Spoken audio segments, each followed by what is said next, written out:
እንደምን አላቃጠለ ሰባት የሰዓት ነበልባል መቃረጃ በወዲት ወዴት ተዘጋጀ? ወዴት ተጋረደ? ከጎንሽ በቀኝ ነውን? ወይስ ከጎንሽ በግራ ነውን? ትንሽ አቃጥቶኝ የሚያንጸባርቅ ነደ እሳት የሚከበው ኪሩቤል የተሸከሙት ዙፋን በወዲት ወዴት ተዘጋጀ? ወዴት ተተከለ?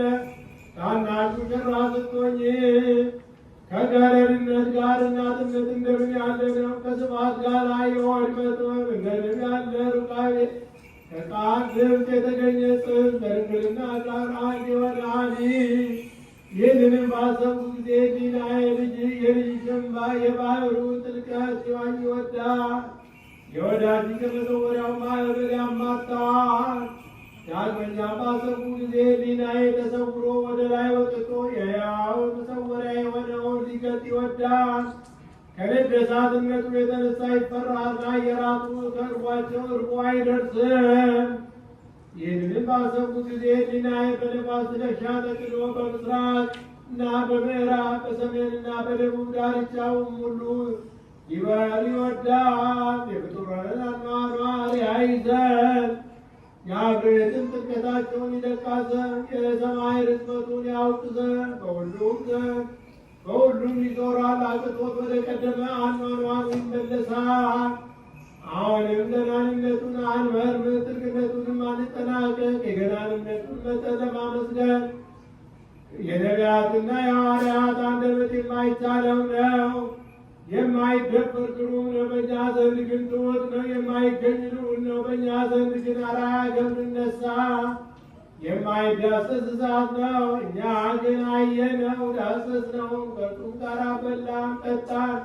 አሁንም እንዲህ እያልን እናመስግነው። ቅዱስ ያሬድ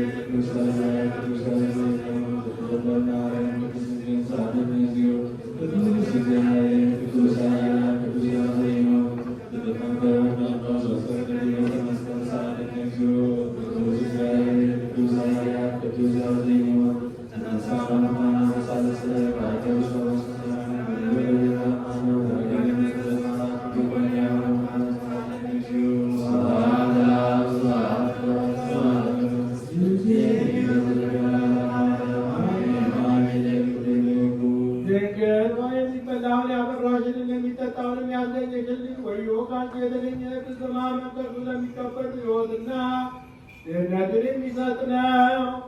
ወዮ ካንቺ የተገኘ ፍጹም መንፈሱ ለማይቀበሉ ሰዎች የማይዳመጥ ጽኑ ነው። ይኸውም ኃያል የሚሆን የአድማስ ድንጋይ ነው።